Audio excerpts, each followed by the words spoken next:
What's up, guys? Marshall Sparkman here. I am your Tennessee VA loan expert. So coming at you today with a video that I get a lot of questions about, and it's minimum property requirements for VA loans or inspections that are required.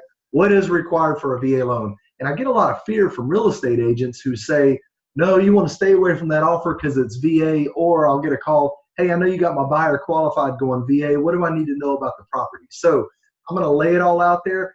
Actually, the VA has super duper simple minimum property requirements. They basically have a couple slides that I'm going to show you to make it super simple for you.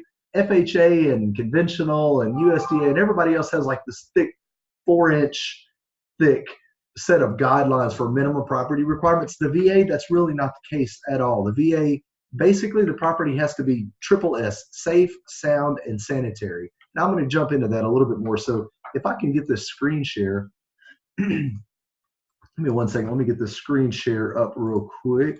And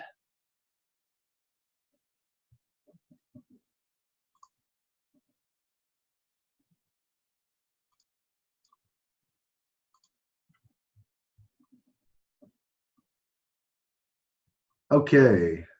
All right. So these are the minimum property requirements. Okay. So the property has to be safe, sound, and sanitary, like I mentioned before. It has to meet the local standards. Obviously, we have to have functional mechanical systems, heating system, air cooling, that kind of stuff, and it has to have reasonable future utility, durability, and economic life. Okay.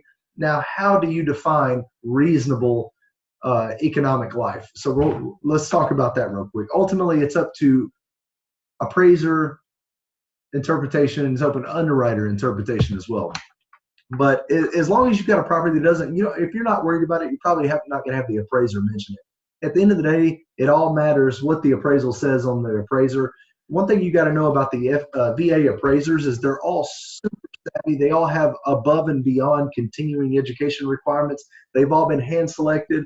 They're all super seasoned. These guys are the best appraisers that we have in Middle Tennessee, and there's only a small handful, like 5 of them, I think, here in the Middle Tennessee area that are approved to do VA appraisals. These guys are good. They know what they're doing.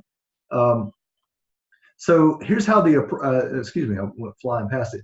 So here is a list that I literally copied and pasted directly from the VA website, okay? There are 11 minimum property requirements. That's it. So it has to have adequate living space. The mechanical systems must be usable and safe. Heating must be adequate, has to have water availability. The roofing must be adequate.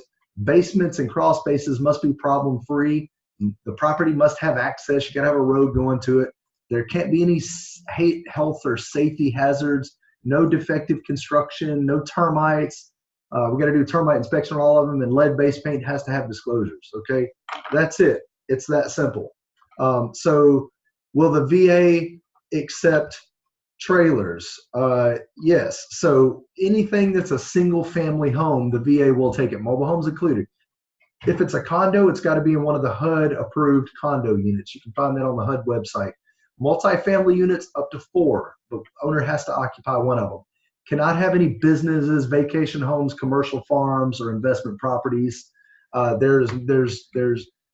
has to be the purpose of their primary residence, and the property has to be either zone residential or it can be zone commercial as long as it has a residential exemption. An example would be a big piece of land and the farmhouse is in the middle, but it's a commercial agricultural use. As long as that house is residential use, then you'll be fine with it. Don't run across that very often. So hopefully that answers your questions on some VA minimum property requirements.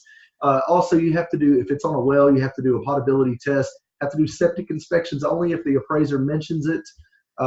There are waivers to the minimum property requirement list that we can do through the VA. Also, you can combine parcels. There's no maximum acreage for VA.